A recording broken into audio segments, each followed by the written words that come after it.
Hello everyone, welcome back to the channel. In this video I'm going to create a quick in-depth review about this ultimate website builder in 2025, which is Webflow. So let's quickly dive into it.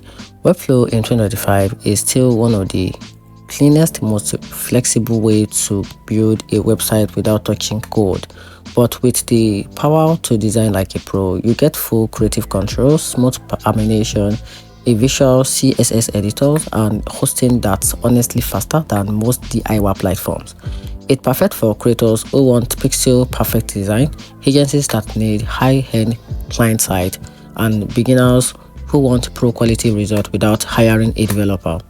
The big pros include insane design freedom, excellent built-in SEO tools, reliable hosting, and a massive template library that's genuinely useful. Everything feels modern, fast, and built for people who take their website very serious. But Webflow isn't flawless.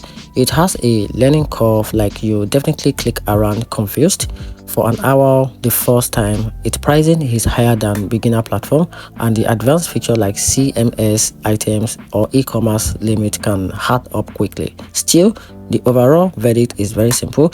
If you want a professional website builder that gives you total control and 25 great performance, Webflow is absolutely worth using. For beginners who want drag and drop done, may not be the best for creative business or design, but it has a power flexibility which makes it top choice among others.